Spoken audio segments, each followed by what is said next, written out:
لێکۆڵینەوە لەسەر تەقەکردنی بە کۆمەڵ لە کالیفۆرنیا بەردەوامە. لەگەڵ دابەزینی نرخی دیناری عێراقی بەرامبەر بە دۆلار دادگای فیدرالی ناردنی پارەی چاوەڕوانکراو بۆ هەرێم ڕاگرت. و بەرزبوونی نرخی دەرمان و کەرەستە تەندروستیەکان لە باکوور و ڕۆژهەڵاتی سووریا بارگرانی دروست دەکات.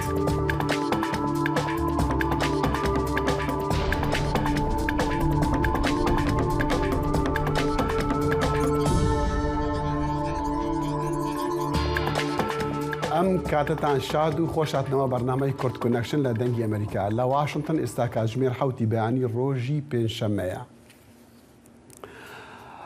ڕابرت لونا بەڕێوەبەری پۆلیسی لۆس ئەنجلس ڕاگەیاند کە لە لێکۆڵینەوەکانی ئەو تەقەکردنەدا کە لە هۆڵێکی سەما و ئاهەنگگێڕان لە شاری مۆنتری پارک لە ویلایەتی کالیفۆرنیا 11 کەس کوژران و 20 کەسی دیکەش بریندار بوون، 3 پارچە چەک و ماتۆرسیکلێت دۆزرانەوە.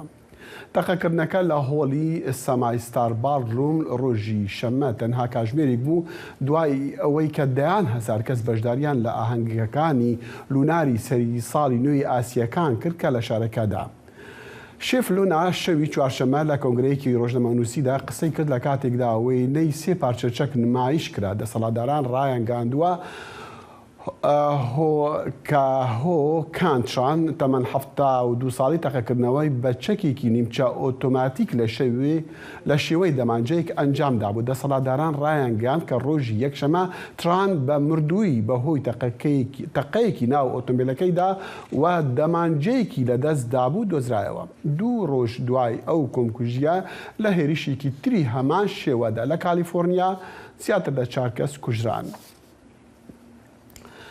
لە کاتێکدا خەڵکی کالیفۆرنیا مامەڵە لەگەڵ دوو ئەو تەقەکردن و کوشتنی بە کۆمەڵدا دەکەن، سەرۆک جو بایدن پشتگیری لە ڕێو شوێنی کۆنتڕۆلکردنی چەک دەکاتن کە لەلایەن سیناتۆری دیموکراتی کالیفۆرنیا دایان فاینشتاینەوە خراوتەوە پێش کۆنگرس بۆ نوێکردنەوەی قەدەغەکردنی چەکی هێرشکردن کە لە ساڵی 1994دا پێشنیاز کرابوو.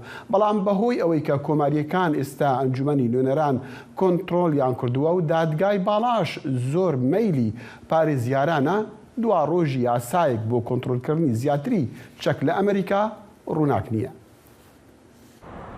بە 2 ڕۆژ دوای ئەوەی پیاوێکی چەکدار بەلای کەم 11 کەسی لە شاری مۆنتری پارک لە کالیفۆرنیا کوشت، لەو شارەی کۆمەڵگەی ئەمریکایە باڕەچەڵک ئاسیایەکان ئاهەنگی ساڵی نوێی مانگیان دەگێڕا لە 2 ڕووداوی تەقەکردن لە 2 شوێن لە هاف مون بەی هەر لە کالیفۆرنیا بەلای کەم 7 کەس گیانیان لەدەستدا. ئێمە سەبارەت بەو مەسەلانە ڕژ بووین و لەو بارەیەشەوە پێشوایی وڵاتمان کرد وە قەدەغکردنی چەکی هێرشکردن و هەروەها ئەو چەکانەشی کە مەخزنەکانیان گولەی زۆرەگەن. هەروەها لێکۆڵینەوەمان لەسەر ئەوانەی تەقەمەنی دەکڕن سەپاند و چاوەڕوانی یاسە سوورەکانمان دەکرد. ئەوانەی چەک لە دەستی ئەو کەسانەدا ناهێڵێت کە بۆ خۆیان و هاوڵاتیان مەترسیدان. ئەوەش بە بەستی پاراستنی ژیانی مرۆڤەکانە، بەڵام حکوومەتی فیدرالی هیچی لەو بارەیەوە ئەنجام نەداوە. کالیفۆرنیا یەکێکە لەو دە ویلایەتانی کە فرۆشتن و خاوەنددارێتی چەکەکانی هێرشی لە جۆری لەشکری شێواز قەدەغە دەکات. دایان فاینستاین سەنەتۆری دیموکراتی کالیفۆرنیا وا پرۆژە یاسایەک پێشکەش دەکات بۆ وەگەرخستنەوەی قەدەغەیەکی فیدرالی لەسەر چەک و هەروەها ئەو جۆرە چەکانی مەخزنەکانیان گەورن و گولەی زۆر دەگرن. هەروەها تەمەنی ئەوانی چەک دەکڕن نابێت لە 21 ساڵ کەمتر بن. ئەو کاتەی سەرۆک جۆ بایدن سەنەتۆر بوو، ناوبراو لە ساڵی 1994دا پشتیوانی لە قەدەغەکردنەکە کرد، بەڵام قەدەغەکە لە ساڵی 2004دا ماوەکەی کۆتایی هات. دوای جار ئێمە چەکی هێرشکردنمان قەدەغە کرد. لە سایە ڕابەرایەتی سەرۆک و سەنەتۆر فاینستایندا ڕووداوەکانی تەقەکردن بە مەبەستی کۆمەڵکوژی کەمبوونەوە دوایەوەی کۆماریەکان هێشتیان وادەی قەدەغە بەسەر بچێت. ژمارەی ڕووداوەکانی تەقەکردن لە هاوڵاتیان بوونە سێهەندە. بەهۆی ئەوەی کۆماریەکان لە ئەنجومەنی نوێنەرانی ئەمریکا زۆرینەن، هەر بۆیە دەرفەتێکی کەم هەیە کە پرۆژە یاساکە پەسەند بکرێت. راپرسیەکان ئەوە پیشان دەدەن زۆربەی دەنگدەرانی کۆماری لە دژی بربەسکردنی مافی هەڵگرتنی چەکن، ئەوەش بە گوێرەی دووەم گۆڕانکاری. بەهۆی ئەوەی دادگای باڵا ئەوەی ڕوانگەی نەریت پارێزی هەیە لە مانگی 6دا یاسای ڕێکخستنی چەکی لە نیویۆرک هەڵوەشاندەوە. هەر بۆیە ویلایەتەکانی دیکەی وڵات ئێستا بربەستەکانی خۆیان کە لەسەر چەک هەیەە لە مەترسیدایە. هیچ شتێک ڕوونادات هەتا ئەو کاتەی کە ئێمە نەکردتەنها چارەسەری ڕێسای ڕۆژانەی چەک نەکەین. ئەوەی کارێکی گرنگە بەڵکو و دادگای باڵایە کە ڕێساکانی ڕێخستنی چەک لە ئێستادا لاواز دەکات و هەروەهاش ئەو ڕێخستنە لە ڕاستیدا بەڕێگە کارە ساتاویەکان تاوتوێ دەکات. لە نەبوونی کاردانەوەی کۆنگرسدا سەرۆک بایدن وا تاوتوێی ڕێکاری جێبەجێکردن دەکات بۆ سەر و سەوداکردن لەگەڵ کەمکردنەوەی ئاستی تونند و تیژی ئاکامی چەک. لە مانگی 6 ساڵی پاردا سەرۆک بایدن پرۆژە یاسایەکی هەردوو پارتی دیموکرات و کۆماری لەمەڕ چەک واژۆ کرد و کردی بە یاسا. یاساکە لێکۆڵینەوە لە پێشینەی کڕیارانی چەک کرد ئەوانەی تەمەنیان لەژێر 18 ساڵانەوە بوو. هەروەها یاساکە پاداشتی ئەو ویلایەتانەی کرد ئەوانەی پێیان دەگوترێت یاساکانی ئاڵای سوور بەواتای ئەوەی کە چەک لە دەستی ئەو کەسانەدا نەهێڵدرێن ئەوانەی بە هەڕەشە بۆ خودی خۆیان و بۆ کەسانی دیکە دادەنرێن. بۆ پاتسی ودەکۆسوارە سمکۆ عەزیز دەنگی ئەمریکا. لە چەند ڕۆژی ڕابردوودا دانیشتوانی دوو کۆمەڵگای جیاوازی ئەمریکی بەڕەچەڵک لە وڵاتانی ئاسیان لە کالیفۆرنیا دووچاری ترس و دڵەڕاوکێ بوون دوای ئەوەی دوو تەقەی بە کۆمەڵ لە ماوەی 3 ڕۆژدا بوون بەهۆی گیان نەدەزانی 18 کەس و برینداربوونی 10 کەسی دیکە. کەمتر لە مانگی ئەم ساڵەدا زیاتر لە 30 تەقەکردن و کوشتنی بە کۆمەڵ لە ئەمریکا ڕوویداوە کەچی دایان ساڵە یاساکانی کۆنتڕۆلکردنی چەک لە ئەمریکا ناوەڕۆکی ناکۆکیەکی سیاسی گەورەیە لە نێوان دیموکرات و کۆماریەکاندا. بۆ ئەم ناکۆکیە و ئایا کۆنتڕۆلکردنی چەک چارەسەری ئەم ڕووداوانە دەکاتن؟ داکتەر کرمانج گوندی سەرۆکی بەشی پەروەردە لە زانکۆی تێنیسی ستیت لە شاری ناشفڵ لەگەڵماندا. دکتۆر بەیانی باش، سوپاس بۆ کاتی جەنابەت. سپاس. پێشەم شتێک کاردانەوەی جەنابەت بزانم چۆن بوو بۆ کاتی کە ئەم دوو ڕووداوەی چەند ڕۆژ ڕابردوودا بیست کە جەنابەت دەزانم پشتیوانی لە یاساکانی کۆنتڕۆلکردنی چەک دەکەی لە ئەمریکا. کاکی دەخی لە ماوەی 3 ڕۆژ ئاماژەت پێکرد 24 کەس کوژراینە، زیاتر لە 20 کەسیش بریندارن. ئێوە کارەساتە لە ناو کۆمەلگەیەک کە خۆی بە کۆمەلگەیەکی قانونی بزانیتن. لە کۆمەلگەیەکی قانونی زەروری نییە چەک هەویتن، بەڵام وەک ئاماژەتان پێکرد لە پێشینەکەی خۆتان گرفتی ئەو بازاڕی چەکە بە تایبەتی لەلایەن کۆماریەکان پشتگیریەکی زۆری لێ دەکرێتن. هەرچەندە لە دەستوری ئەمریکایە لە US Constitution لە بەندی 2 دەڵێتن مەلیشایەکی ڕێکخراوەوە ئەو کاتە دەگریتەوە کە حکوومەتی فێدرال کۆنترۆلی بەسەرتەواوی مەملەکەتدا نەبوو. لەبەر هەندێک ڕێگەیدا کە مەلیشایەکی ڕێکخراو دروست بکرێتن لە بۆ ئاسایشی خەڵک، لە تەنیشت هەندێک خەڵک بتانیتن چەک هەڵبگریتن لە بۆ پارێزگاریکردن لە خۆیان. بەڵام وەک دەبینین ئێستاکە ئەوەی کە لەوانەی کە دەکوژرێن زۆر بە ندرەت لە حالەتی ئەوەیە کە لە کەسێک یەکێکی کوشتوی لە حالەتی دیفاعی بوو بیتن. ئەو کارە ساتانە نە زیاتر کە لە ماوەی 3 ڕۆژ کوژران. بۆ نمونە لەلایەوە لە ڤرجینیا لە 6 مانگ منداڵێکی 6 ساڵە پۆلی یەکی سەرەتایی دەمانچەی دایکی بردۆتە قوتابخانە، مامۆستایەکەی خۆی بریندار کردووە. بەڵێ ڕاستە کە باسی ژمارەکانمان کرد، باسی دوو تەقینەوەی ئەم چەند ڕۆژی دوایە لە کالیفۆرنیامان کرد، بەڵام تۆ باسی گۆڕینی دووەمی دەستوری ئەمریکا دەکەی کە بە شێوەیەک شێ دەکرێتەوە هەر کەس مافی هەیە چەکی هەبێ. هەر کەس مافی هەیە چەکی هەبی، بەڵام مەرجی هەیە لە بۆ حالەتی دیفاعی. دوایە دیسانیش پێشینەی ئەو دێرە دەڵێتن مەلیشایەکی ڕێکخراو دروست بکرێتن بە هاوکاری یاخۆ لەژێر چاوەدێری حکوومەتی فێدرال بۆ ئاسایشی ئەمنی، ئاسایشی خەڵک. لەوێ ڕادێتن دەڵێتن کەس خەڵک مافی هەیە لە بۆ پارێزگاریکردن لە خۆیان چەک هەڵگرن. لە حالەتێکەمە دەبینین ئەو سنوورە ئەو مەرجە ترازایە ژێرپێخرایە لەگەڵ هەندێک ساڵ نییە بە چەندان تاوانی ئەوە کارە ساتبار لە ئەمریکای ئەنجام نەدرێتن. و هەر جارێکیش کە کارەساتێکی ئەو هەڕوودەدا یەکێک دێتە دەرێب ئاماژەتان بە سەنەتۆر دایان کرد کە جارێکی دیکە دەیەوێتن حەیەکی دیکە باوێتەوە پێش کۆنگرێس کە کۆنتترۆلی چەک بکاتن. پێم وایە نە کۆماریەکان نە دیموکراتەکان ڕاست ناکەن لەبارەی ئەوەی کە هەولێکی جددی بدەن لە بۆ پارێزگاریکردنی خەڵکانی بێتاوان و قەناغا بکەنەوە تا هەفتەی ڕابردوو کاکە دەخیل لە کەنەدا سەرشالیارانی کەنەدایێ هاتە دەرێ بڕیاری ئەو قانونە نوێی ڕاگەیان کە ممکن نییە جارێکی دیکە هیچ کەسێک لە کەنەدای ڕێگەی پێ بدرێتن چەک هەڵبگریتن. دکتۆر باس لەوە دەکریش کە بابەتی پارە و بە تایبەتیش لابی ئەو کۆمپانیانی کە چەند دروستەکەن زۆر بەهێزە. بەڵام دکتۆر کرماش دەویست لە جنابەت بزانێ وەکو مامۆستای زانکۆشی یعنی هۆیەکانی ئەم ڕووداوان ناخۆشانە چی؟ زیاتر چەک و کۆنتترۆلکردنی چەکە یان مانتڵیتی ئەو خەڵکانەیە کە چەکێک هەڵەگرێ و دەشتە جادەیان شوێنی کە خەڵک بکوژێ؟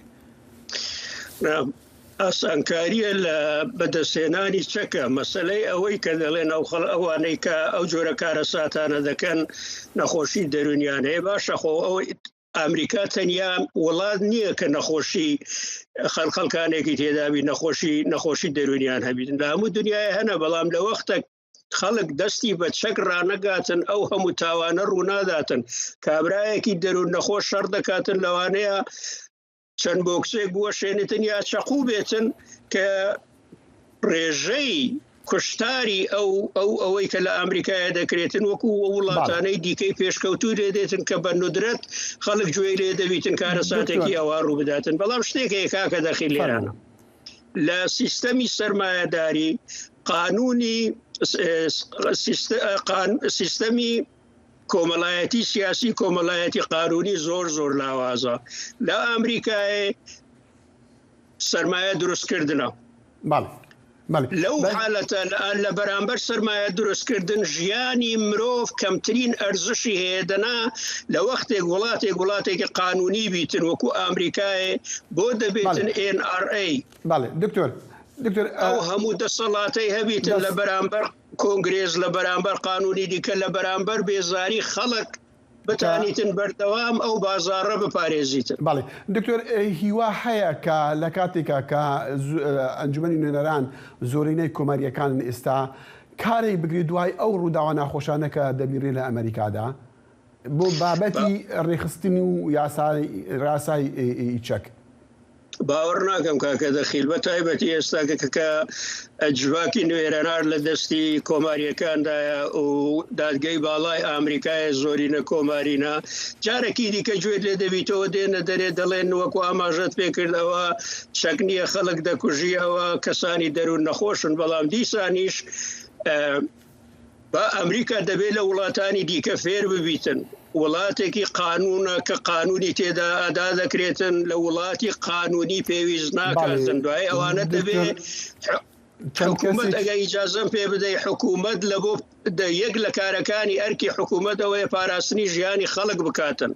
حکوومەت نابێت ڕێگە بداتن ڕێکخراوی پشتگیری چەک ئەوەندە بەهێز بیتن کە بتانیتن بازاڕی ئەو چەکە بەو خەتەرناکیە لە ناو میلەتی ئەمریکایەدا بپارێزیتن. و دەرکردنی یاساش بە دەنگدانی چەند کەسانی کنژمارەیەک خەڵکن لە ناو پەرلەمانەکاندا و لە ئەمریکا لە ناو کۆنگرسا کە دەنگی بدەن هەڵبەتە یاساکەش بۆدێتن. داکتەر کرماج گوندی سەرۆکی بەشی پەروەردە لە زانکۆی تێنیسی ستیت لە ناشڤیل زۆر سوپاس. سەرسەرێمن کاکێ هەر ساغبی بژیت. دەنگی ئەمریکا سەرچاوەی متمانە پێکراوی هەواڵ و زانیاری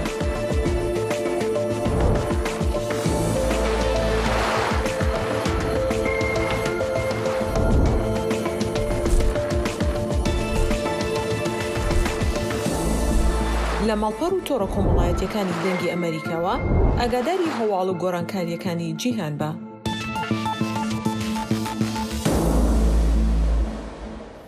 دوێنێ چوارشەمە سەدان وڵاتی عێراقی لە بەردەم بانکی ناوەندی بەغا کۆبوونەوە و ناڕەزایەتیان دەربڕی دوای دابەزینی نرخی دیناری عێراقی بەرامبەر بە دۆلاری ئەمریکی. نرخی فەرمی ئاڵوگۆڕی دراو لەلایەن حکومەتەوە دیاری کراوە و $1 ئەمریکی بە 1470 دیناری عێراقیە، بەڵام لە ناوەڕاستی مانگی تشرینی دووەمەوە بەهای دراو لە بازارە نافەرمیەکاندا ناسەقامگیرە. نرخی دینار بەرامبەر بە $1 ئەمریکی بە 1600 دینار دوێنێ مامەڵە پێکرا. ئەمەش دابەزینێکی گەورەیە و تووڕێی لای ئەو عێراقیانەی لێکەوتووە کە توانای کڕینیان بە شێوەیەکی بەرچاو دابەزیوە. لەناو ئەو جەماوەرە خۆپیشاندەرانەی بەغدادا ئاڵاو دوشمی $1 دابەزێنە هەڵدرابوو. ناجێگری نرخی $1 بەرامبەر بە دیناری عێراقی کاریگەری لە کەرتی خانوبەرە و پێشانگاکانی کڕین و فرۆتنی ئۆتۆمبیلەوە کردووە. پەیامەری دەنگی ئەمریکا ئەحمەد زێباری ئەم راپۆرتە لە هەولێری ناردووە.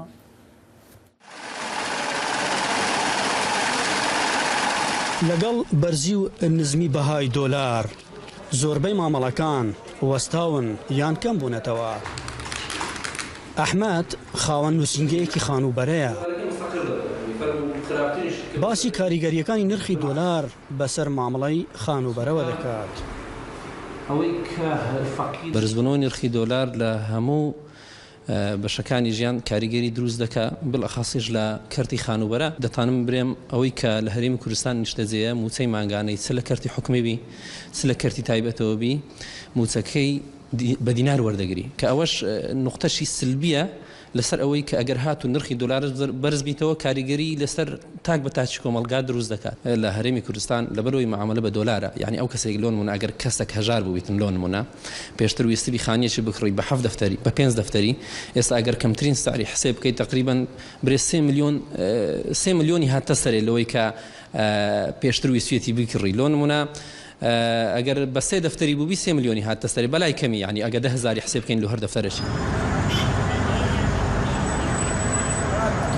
بەرزی و نزمی بەهای $، و ناجێگیریەکەی بێبازاریەکی زۆری بۆ خاوەن کۆمپانیا و بازرگانان و خەڵکی بەگشتی دروست کردووە.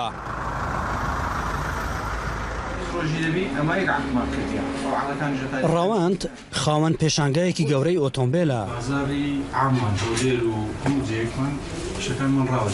باس لەوە دەکات ناجێگیری نرخی $، گرفتی گەورەی ئابووری بۆ دروست کردووە. دەڵێت گەربەم شێوەیە بەردەوام بێت پێشانگەکەی دادەخات. میشەکەمان ڕاوەستایە ئەوە فەرمەوە پاژنیوڕانەوە سەعات 2 دەسبێنێتەوە وەرەوە وەزعی مەعرەزیان چۆلە بەچیشمان هەویتن. ئەم کریمی ماگانم بەس کرێم $5,000 لە خلالی 15 ڕۆژە من 20 ڕۆژ شەوتەوە عەقدم لەکنا یەک عەقدمان نووسیە کری بەچ پڕکەمەوە دیگە $ەکەەوە چ خۆی لینێتەوە ئیشمە هەموو تێک چووە. هەوڵەکان بەردەوامن بۆ جێگیرکردنی نرخی $، بەرامبەر بە دیناری عێراقی، بەڵام تا ئێستا نەتوانراوە نرخی $، جێگیر بکرێت. ئەم ناجێگیریەی نرخی $، زەرەرێکی زۆری لە خەڵکی داوە. نزیکەی مانگونیوێک بەر لە ئێستا نرخی $100 ئەمریکی بەرامبەر بە 147,000 دیناری عێراقی بوو، وەلێ لە ئێستادا نرخی $100 گەیشتوتە 161,750 دیناری عێراقی. ئەحمەد زێباری دەنگی ئەمریکا، هەولێر. هەر لەم کاتەدا دوێنێ چوارشەمە دادگای باڵای فیدرالی عێراق بڕیاری ئەنجومەنی وەزیران بۆ ناردنی 400 میلیارد دینار بۆ هەرێمی کوردستان هەڵوەشاندەوە و کاربەدەستانی هەرێمی کوردستان دەڵێن ڕێکەوتنی پێکهێنانی کابینەی نوێی حکوومەتی عێراق تەکید لەسەر ئەوە دەکاتن کە موچە و بودجەی هەرێم لە ململانی سیاسیەکان دوور بخرێتەوە. لە ناوەڕاستی مانگی ڕابردوودا ئەنجومەنی وەزیران ڕەزامەندی پیشاندا لەسەر ناردنی 400 میلیارد دینار بۆ هەرێمی کوردستان بۆ موچەی مانگی 11 و 12 فەرمانبەران، بەڵام تا ئێستا پارەکە لەلایەن وەزارەتی دارایی عێراقەوە ڕەوانە نەکراوە. وەک کاردانەوەش خەڵکی ناوشەقام و کاربەدەستانی هەرێمی کوردستان ڕێزاییان بەرامبەر بە بڕیارەکەی دادگای فیدرالی دەبڕن. لا وتیوێژێکی دا بۆ دەنگی ئەمریکا سەرکردەیەکی دەوڵەتی یاسا سعید مطەڵبی دەڵێتن کە دەبێ هەرێمی کوردستانیش پابەند بێت بە دەستوری وڵات. المحكمة الاتحادية لها رأي دستوري. بڕیارەکانی دادگای فیدراڵی عێراق تەواو دەستورین. برایانمان لە حیزبە کوردیەکان ڕەنگە داواکاریەکانیان نادەستوری بێت.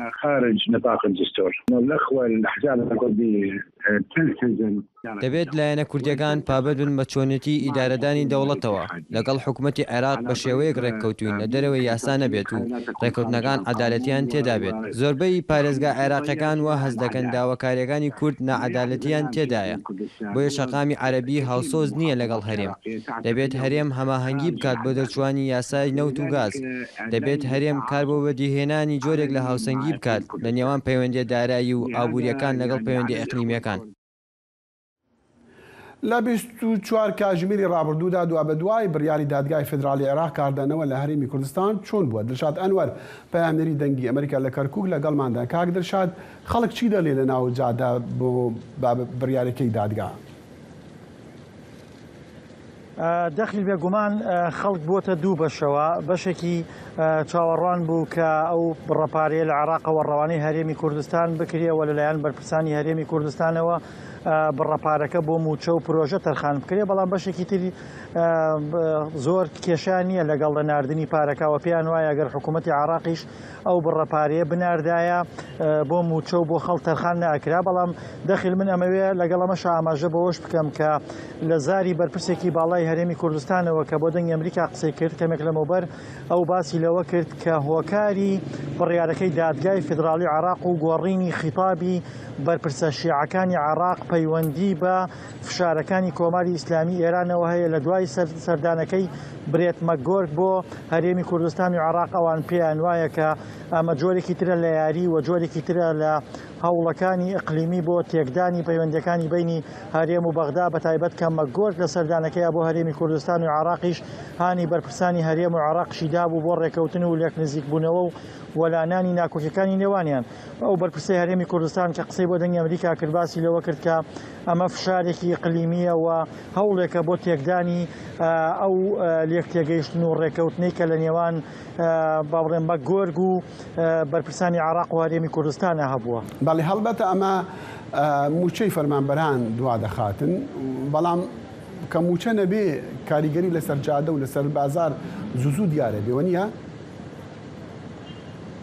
بێگومان دەخیل موچە نەبێت کاریگەری لەسەر بازار، لەسەر نرخ، لەسەر جوڵەی بازرگانی، لەسەر هەموویە بێت. بەڵام گرفتەکە لەوەدایە ئەو بڕەپارەیە لە دەمێکە لە عێراقەوە ڕاگیراوە. ئێستا موچەی فەرمانبەرانی هەرێمی کوردستان پشت بە داهاتی نەوتی هەرێمی کوردستان و پشت بە داهاتی نانەوتیە بەسرێ. بەڵام ئەمە ئاماژە بۆش بکەم کە بەهۆی فشارەکانی دادگای فیدراڵیەوە بۆ سەر کۆمپانیا نەوتیەکان ئێستا هەرێمی کوردستان $20 کەمتر لە سعری یان لە نرخی جیهانی نەوتە فرۆشیە و بە پێی قسەی بەرپرسانی هەرێمی کوردستان کۆمپانیا نەوتیەکان ئەمەیان کردوتە بیان و فشارەکانی حکوومەتی ناوەندی و محکەمەی اتحادیان کردوتە بیان و بە کەمتر نەوتی هەرێمی کوردستان لە بازاڕەکانە ساغەکەنەوە. ئەمەش گرفتێکی ترە کە بۆ هەرێمی کوردستان سەری هەڵداوە. دڵشاد ئەنوەر پەیامەری دەنگی ئەمریکا لە کەرکووک لەگەڵمان بوو. زۆر سپاس. بۆ شیکردنەوەی تێگەشتنی لایەنی کوردی و دەسەڵاتدارانی هەرێمی کوردستان بۆ بڕیاری دوێنێی دادگای باڵای فیدراڵی کە بڕیاری ئەنجومەنی وەزیرانی عێراق بۆ ناردنی 400 میلیارد دینار بۆ هەرێمی کوردستان هەڵوەشاندەوە، میوانداری برێز ئازاد جوندیانی ڕاوێژکاری مەسعود بارزانی سەرۆکی پارتی دیموکراتی کوردستان دەکەین. پسمام ڕۆژ باش دەمە کە مەتونە دیتی ئەس کێف خۆشم جارەکە دیێستا دەبینم. کاک ئازاد زۆر سپاس تەنگێتە دێ لێ قودبی کەیف خۆشم جارەکە دیمە تو دیتی پسمام. باشە بڕیاری کەیف خۆشم سپاس. بڕیاری دادگا بۆ چۆنی لایەنێکی سیاسی نییە کە لە هەرێمی کوردستان وەک هەڵوێستێکی سیاسی دژمنکارانە دەناسێنن. دوو ئەندامی دادگاش کوردن و ڕەزامەندیان لەسەر بڕیارەکەیان داوە. وەڵامی جەنابتان لە ڕاستی دە من پرسیارەکە تێنەگەیشتم، بەس باسی دوو دادوەرەکەم کاک ئازاد مەبەستمەوەیە وەڵامی جەنابتان بۆ بڕیاری دادگای فیدراڵی عێراقی دوێنێ. لەڕاستیدا دادگای فدرالی ئەوەی ناوی فدرالی عێراقا من یاساناس نیم بەڵام هەموو ئەو یاساناسانی من ئاگام لێ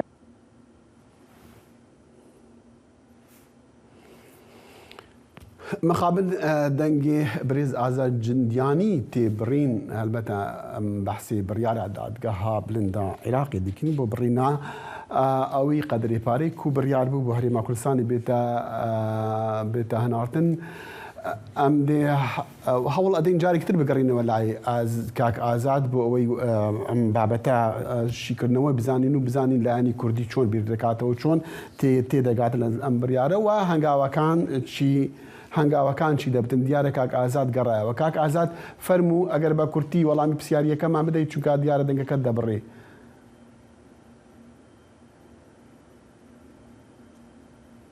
وڵای کاک دەخێ نازانم پێم وایە ڕەنگە نەتوانم پەیامەکەم بگەێنم چونکەوە هەر هێمە بێ دەنگمان دەنگی تۆ ناگاتە من ئێستا باشە ئەو دادگایی ناوی لێنراوە بڵێ ئەو دادگایە من یاساناسنی بەڵام هەموو ئەوانەی یاساناسن بۆیان بەسکردون و شتیان زۆر نووسیوە لەسەری کە ئەم دادگایە بە شێوەیەکی نادەستوری پێک هاتووە ئەوە لە هەمان کاتیشدا چونکە ئەوەلەن هیچ جۆرێک لە هیچیانێکە حاکمێک لەوانە بڵێ نەخێت بش لێ نەخێرە بێ پێی ئیمزا بکەن و دوای ئەوەش ئەگەر بەشداریش نەکا حاکمی احتیاتی شیعەیان داناوە من لەو زانی بە یاسایە باس ناکەم بەڵام ئەم دادگایە لە ڕاستیدا وەکو شمشێری دیمۆکریسی وایە بەسەر گردنی کورد و ڕەنگە ڕۆژێک بێتە پێش بەسەر گردنی عەرەبی سونەشەوە بە شێوە بێت کاردانەوەکان لە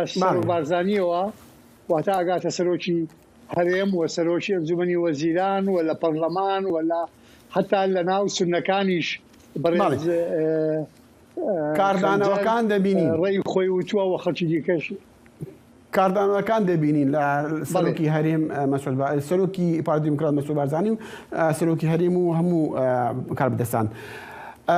کاک ئازاد بڕیاری دادگاکە لە پێش دەستمانە دەبینین باسی شتێکی دیاری کراو دەکات ئەویش بابەتی نەوتە و دەڵێ دەبێ هەرێم پابەند بێ بە بڕیارەکانی ئەنجومەنی وەزیران بە دەستوری عێراقی ئەویش ئەوەیە کە ئەو نەوتەکە دەیفرۆشن لە هەرێما بەڕێگای سۆم و بەشێک بفرۆشتێ و داهاتەکەی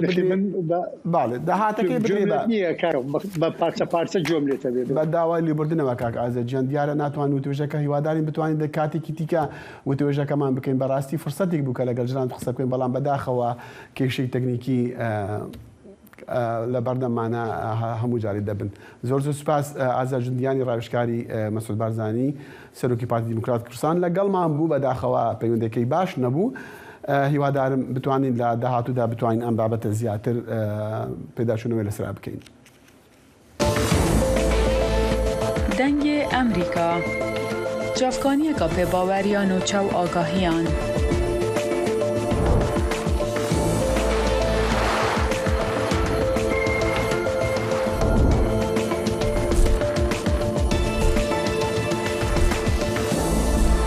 برای مالپەر و پلاتفۆرمên میدیا civakîya dengê Amerîka bala xwe bidin pêzanîn û nûçeyên cîhanê.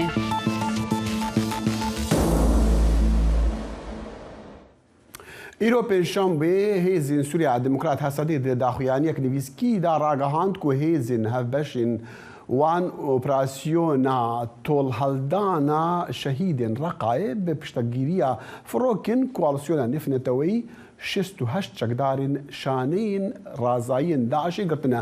Di nav wan da rêberekî rêxistina terorîstî li Reqayê hatiye girtin. Zana Ömer peyamnêrê dengê Amerîka li Qamiş li bimire. Zana dem baş ev çi peyama çi tiştê dî li cem te heye?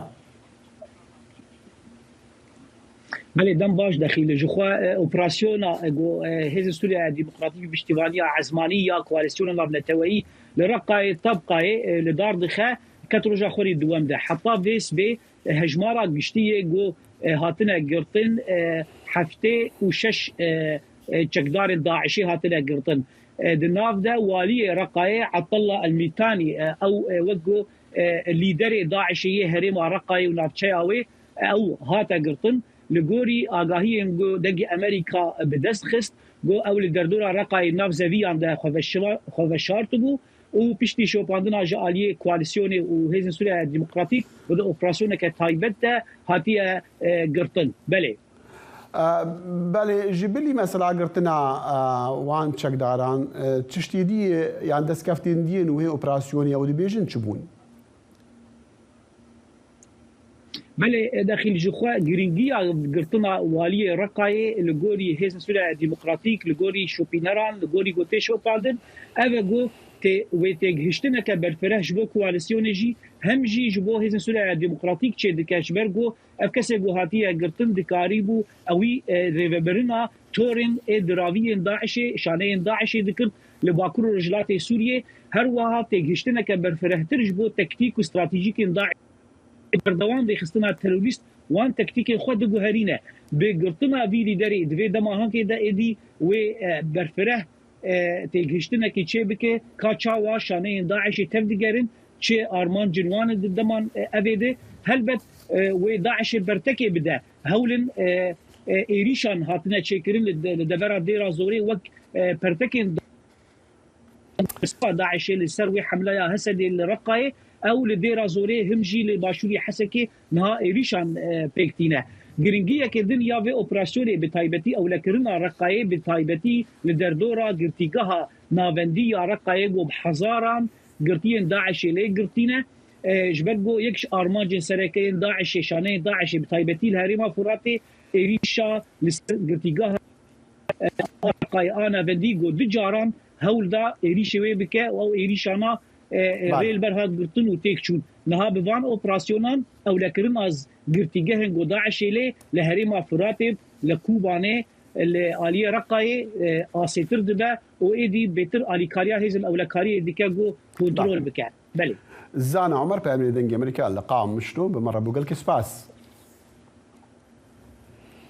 لاستقبالنا شطرنجي يا إيراني بيشتيكو بحجاب بجداري بيشبركيا شطرنجي بوي وهاتي هايدار كرنكو فنقر ولاتي خوا والإسبانيا أكن جيبو يدوه چارشنبه لمدريدي بسرك وزيري إسبانيا بيدرو سانشيز را جيفيابو سارة سعادت خدام الشريعة 25 سالي كو بالناوي سارة خدام تيناس كرند دسبيكا مها چليابو ريدا پنابر اسپانیا و بجداری ده قهرمانیا شطرنجی جهانی دا کرو لداویا قانونی کو لالماتیا کازاخستانی هاتبور لدارخستن به حجاب او بجداری و پیش برکیه بو کو لگورا قانون اسلامی او قانون اسلامی بجهنا اینابون بجداری ده قهرمانی دا کر شانچیز لسر حساب خویا تویتر پشتی میوانداریا خدام یا فرمی لکوشکا سلوکاتی پیام مکشان دو گوت از ایرو چقاسی جنکی کو الهام ددمن فیر بوما وی گوت جی از همو پشتگیریا خوا ددم ورز جوان جن نمونه وجی جبو جهانک چیتر دبا آلیکار ام روبكن تركيا و دادگاه دستوريا تركيا دا خوازا رايا دارن هدبي جبو باش خستنا بريارا قرتنا بارتيا وان رد كر ايوب دمير بيعمل دنجي امريكا الانكري نها بمرايا ايوب او بريار شاوا دركت داخل دهوج بري هدفي حكومة سن هدفي سري دادگاه ماكازاغوني رابوكو ev doza wan piştî hilbizyatînê birawerê dîtin li îro dadgeha Zagonê diyar kir ku eva nabe red kir ji bo wî jî ana rastî çavê HDP jî li ser vê biryarê wiheya niha di çardehê dîsa dadgehê biryareka din jî da di çardehê Şibatê da demên berê da yani pêncê vê mehê da alikariya HDP ku devleti de HDP ew xudkiribûn ji bo wî jî parastina HDP wê çardehê Şibatê da were çêkirin dadgeh dîrokeka wisa nîşanda rastî di vê derê da gava em tevayî temaşe dikin nêzîkî salê ku nîve li ser HDP doza girtinê hatiye vekirin چاودر آنجی پاسپور کسین سیاسی کلیکو سرویل هوردبن دبیجن کو اف بریار کاوسا کو و هدا پیجی بگرن. بله ایوب امی وانه که اندامه کی پارلمانی جهاد پی امی چند بسیار جب کل سروینا لی من دخواست از بزن تو ازام تو لی پیش جه کی جوینا میزاشش قولی و یا اتفاق آزادی کدیجی نها حیا هفدم لسر مسائلین حل بجاتنا قالوا اوی دیار بکن که نمزادین وانج بو نمونه سلوکاتی و کیبن. واسطه میزا ششکولی اول 11 جارکو دجوه حتی نهاجی اندامت دیار نبو و وسا دیارکو ایروجی و در نکوه جبو کو میزا ششکولی دبیجه کو هکه سرو کمار ترکیه رجب طایب اردوغان دیروکا اوی اوای کی فرمی هلبجارتنی دیار بکه او دمجی امی اندام خود دیار بکن وسا دیارکو دوی جبین داجی اندامت و نه بناف کرن. بله ایوب ما بس سروک اردوغان او دماکو روجا هلبجارتنا پیش دیخا کو اپوزیسیون درفت و دلیوی باشتر نبن جبو باشداری ده هلبجارتنا ده چما اوی خو بگرن حیا کو بریارا پاشخصنا هلبجارتنا تیدان. راستی تبي داخل بدري دا ديروكا البجاتني ديار كرنجي هموتش لغوريكو بوخه برجواندي بدست بخينن يعني سياسه اوبوزيسيونجي وصادبينه يدنجي وصادبينن جبويجي انا 14 غولاني تي نشانداين جخوا پشتی 14 غولاني هکل بجاتنك بچي كرن لغوري دستورا قانونا تركيا جي اردوغان جي نكاره به اندام لبرويجي انا يعني هالبجارتن اديكتا روجا تركي وصاديركو مها غولاني دا وتشيبه. بله ایوب باشه چه تی پیش بینی کرین جوینا اتفاقا کدو آزادی و هدفه و چه بیجه و چه بکا.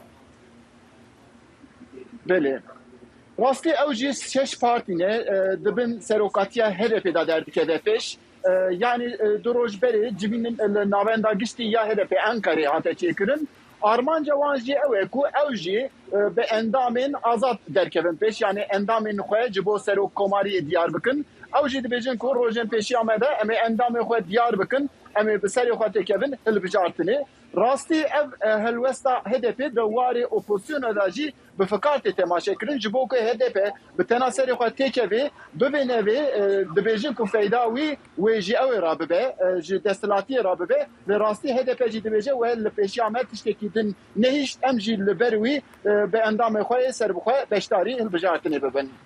ایوب دمیر پیامنی دنگ امریکا جا انقره به مرابو گل که سپاس ایوب. یونانستان جبو پاراستنا سونرین خوا و ریگرتنی لدرباز بونا پنابران و قاچاقچیان جی پیامه که تون گهاندیات ترکیه لسروی بابتی ما راپورت آمده کریا. وزیر اولکاریا یونان جبالیوز ولات دنیا یکتیا اروپا هر وسا سوئیسرا و بریتانیا لبر دیوار سرسنور روشهالات گوهجا لبر فرهبون دیا گود د سال 2022 یونان ری لبر 2600 کسان گرد گو نیاسایی در بازی هندر دبنو 1500 قاچاقچی جی گرتن. دیوار پولای یونانی کو 5 متران بلنده بریوی د کفته روبار افروز لروشحالات ترکیه نها 27 کیلومتران دریجه و قول 10 کیلومتر دنجی لزیده بکن.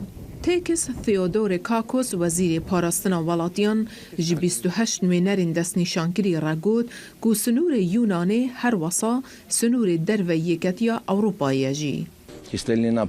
سردانامه پیامکه پر خورتو هفگرتیه لأوروپا یکی تی او پاراستنی دده جبو پاراستنا سینورین یونانی به ترکیه را گوده همان دمی دجی سینور یکی تی اروپا به ترکیه را او پیام به هیزه پیام سپاندنا یاسه ناونتویه و از دوی باوریه دمه گودوی ترکیه و پیامی ور بگره. نها یونان مجیلی برفرهکرنا دیواریه گوه 35 کیلومتر دنجی لیزیده بکد آرمان جوان اوکو 192 کیلومتران بدریجاهی سنوران بگره. یونان بردوام ترکیه تومت باردگه گوج روشا کوچبران برجواندی دبینه وان هاند ده گوج سنوران در باز بن بو نرحت گرنا یونانه و یکتی اروپا و کارن قاچاق. ترکیه جی یونان بهاندانا تندوتیجیان تومدبار دکد گوجیانا کوچبران دخن مطرسیه. هر وسا ترکیه بخوا پرسکریکا کوچبر نافخویی هیا کو 5 میلیون کسان خودی دکه. سرکرده یکتی اوروپا نگرانن کو سروک ترکیه رجب طیب اردوغان کوچبریا بکامل برو یکتی اوروپا هان بده جهه کو پرانیا کوچبر و پناخواز دخوازن بچنه. دزگه پاراستنا سنورن یکتی اوروپا بناو فرونت اکس و 400 پاسوان دن لسنور یونان زیده بگه گونه ها 1800. هیلین سندی دنگ امریکا.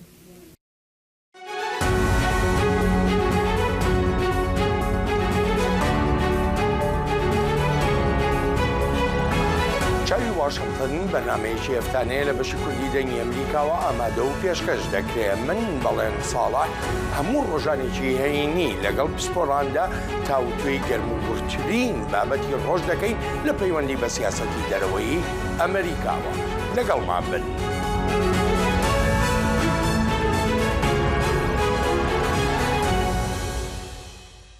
آلوزبونا بهابونا درمانا لهري من ريفابريا خواسر لسوريا هارتي ومزن تردبا شافكانيا سركايا درمانا جهري من جردستي رجيما سورينا لوانجي بازار درمانا ناي كنترول كرن افيك باري مالباتن كو نخوشنوان هنا وبيتفياوان تم بدرمانا هيا جران تردكا. زانا عمر بامري دنجي امريكا لقام شنو اف رابورت غانديا.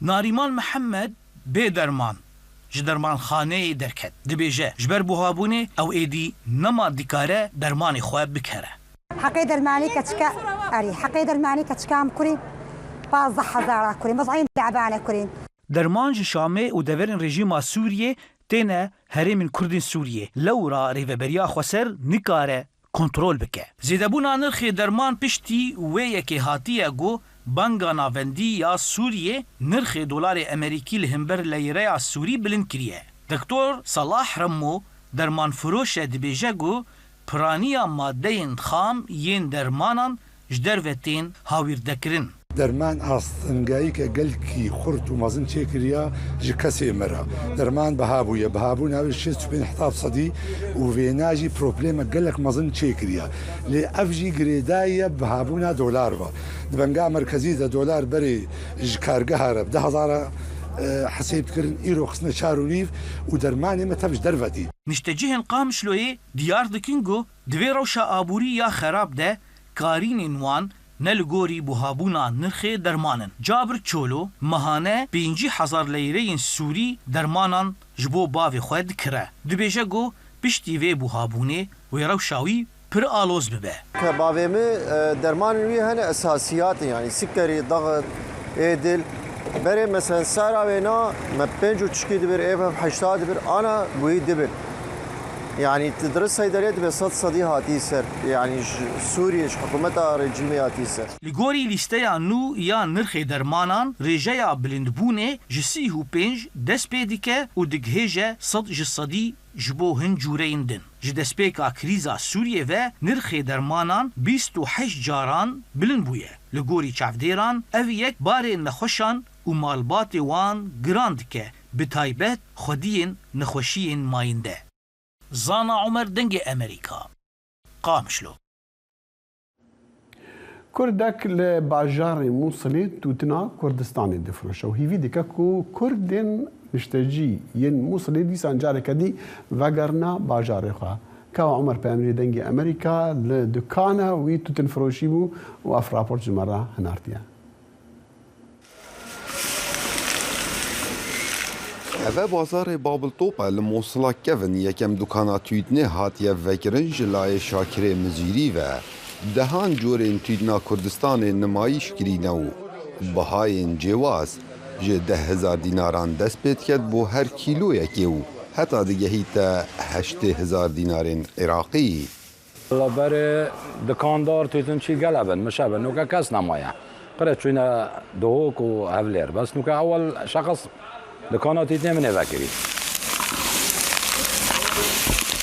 هذا تيتنا عراقية يا مشكلة سنة وعن يا تيكلة يا نرمج يا دجارنينا يعني جوارك خوشها.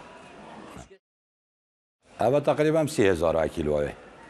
نها داخازیەکە زۆر لەسەر تیدنا شاکری هەیە ji ber ku ew corên here baş tînîtin û xelek ewî dinasin wekû ew dibêjît ewî bi kirên xwe yên taybet hene.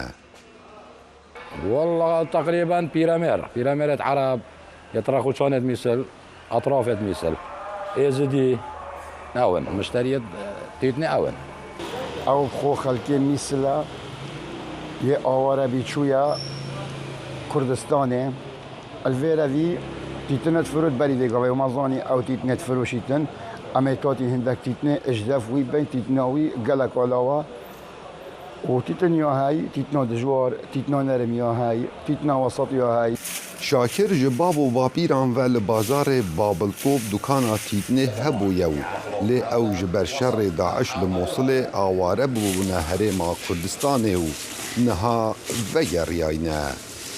من وقتی خود 60 و 70 تیتن چی بو هذا دکانم ابو هذا برقم هذا دکانم پشتی بو به برایم بو نوکا حاليا نازم بري عمليات رهابيه وعود ابي فرعي قالت تيتن شي بن زور بن عطت 10 تيتن شي 15 تيتن شي دکاندار ورابن هندێک bazar li Mosilê hebûn berniaz bûn bi bazarên Kurda lê nûke kêm Kurd lê têne dîtin nimonên wekû Şakirî hewl den careka dî ewan roja veyerînin ku Kurdên Mosilê bihêne ser cih û warên xwe û jiyan wekû berê asayî bît.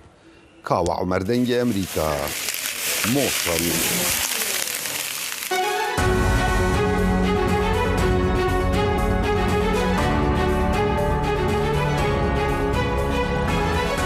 واشنطن بەرنامەیەکی هەفتانەیە لە بەشی کوردی دەنگی ئەمریکاوە ئامادە و پێشکەش دەکرێت من بەڵێن ساڵح هەموو ڕۆژانێکی هەینی لەگەڵ پسپۆراندا تاوتوێی گەرموگورترین بابەتی ڕۆژ دەکەین لە پەیوەندی بە سیاسەتی دەرەوەی ئەمریکاوە لەگەڵمان بن.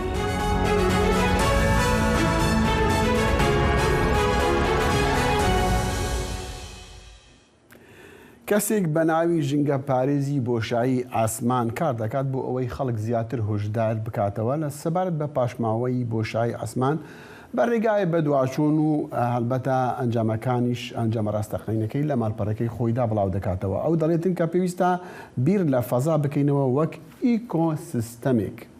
ئەم راپۆرتە دەنگی ئەمریکا ببینین بزانین چۆن شیکردنەوەی زیاتر بزانین چۆن ئەو پیاوە ئەو کارە دەکاتن. شەوانە کە لە ئاسمان دەڕوانی بە هەزاران خاشاکی فرێدرا و نبینین بەڵام لێرە هەن. مۆری باجاه دەڵێ خولگەی زەویمان پیس کردووە بەو مانگە دەستکرد و پارچانەی تر وەک چۆن زەوی و هەوا و زەریاشمان پیس کردووە. هەواڵی زۆر ناخۆشە لە بنەڕەتدا کاتێک شتەکان لە پێکدادانی گەورەدا بەرێک دەکەون دووتەن دەبن بە دەیان هزار پارچی ورتر دواتر دەبن بە مەترسی بۆ مانگە دەستکردەکان کە خزمەتگوزاریمان پێدەبەخشن و پشتمان پێبەستوون. ئەم فەلەک ناسا لێکۆڵینەوە لە تەنە سروشتی و دەستکردەکانی واڵای ئاسمانەکان ئەو لە نێو ئەو کۆمەڵەدایە کە پێیان وایە خاشاشی واڵای ئاسمان پرسێکی ژینگەییە. بۆ ئەوە تەنها هەستم بە سۆزێکی زۆر کرد ئەوە بۆ من مانەدار بوو. جاه لە سان فرانسیسکۆی کالیفۆرنیا لەدایک بووە بەڵام لە ڤەنزوێلا گەورە بووە پەیوەندی بە هێزی ئاسمانی ئەمریکاوە کردووە. هەر لە بێژدا بیری لە واڵایی ئاسمان کردوتەوە لە 2006ەوە بە دوواداچوون بۆ خەشاک لە خولگەی زەویدا دەکات. ڕێگە سەرکیەکانی خولگەیی قەرەباڵغ دەبن و ئەو خزمەتگوزاری و توانایانی کە ئێمە پشتیان پێدەبەستین لە مەترسی لە دەستدانیانداین بۆی پێکدادانی پاشماوەکان لە واڵای ئاسماندا. وای فایندەری دامەزراندووە کە چەندین سەرچاوی زانیاری دەربارەی تەنەکان لە بۆشای ئاسمانە شیەکاتەوە ڕوونی دەکاتەوە کە لە کاتە ڕاستەقینەکاندا چی لە خولگەکەدا ڕوودەدا لە کاتێکدا 30,000 تەن لە خولگەی زەویدا دەجوڵێت. جۆن کلاسیدیس لەو فەیلسوفانی هاوتای جاه داتاکان لەوێ دروستن ناتوانێت خۆت لە داتاکان دەرباز بکەیت حتا زیاتر داتا لە واڵاییدا بنرێن زیاتر لە پێکدادان نزیک دەبنەوە. نەتەوە یەکگرتوەکان داوا لە وڵاتان دەکا کە دژی خاشاکی واڵایی ئاسمان بن بەڵام رووسیا و هەندستان و چین مانگە دەستکردەکانیان وەک تاقیکردنەوەی چەک تاقی کردوێتە و هەزاران پارچەی دیکەیان کردووەتە پاشماوە. کۆنگرێسی ئەمریکاش کار دەکات لەسەر پرۆژە یاسای پاشماوەکانی بۆشایی ئاسمان.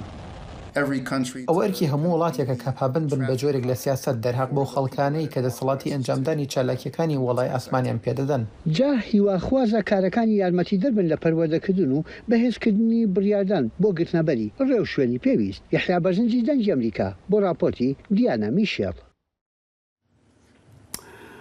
فیسبوک و ئینستاگرام وی بڕیاری بدن کە ئەگەر سەرۆکێبەرێ دۆناڵد ترامپ جارێکە دی حسابی نوێن تایبەت ڤەکن یان هەلبەت دەمەکەک و فیسبوک و ئینستاگرام و تویتەری سەرۆکێبەری یە ئەمریکی دۆناڵد ترامپ هاتبوونە دائخستن پشتی وان نەڕەحەتیین و لە ساڵە 2021 6 لە کۆنگرسی ئەمریکی قەومین و بڕیار هادانک و ژبەرک و پەیامێن سەرۆکێبەرە دۆناڵد ترامپ وان گومان هەبوو لەوان ئەو حساب هات نەگرتن لێنها ئەو هزرانێ دیکەن وان حسابان ڤەگەڕینن. ئەم تێن داویا بەرنامە ئیرۆیا کورد کۆنەکشن هەتا سبەهی هەتا ڕۆژایەک شەم بووی ببورن هەر شاد و بەختەوەر بن و خۆداحافیز.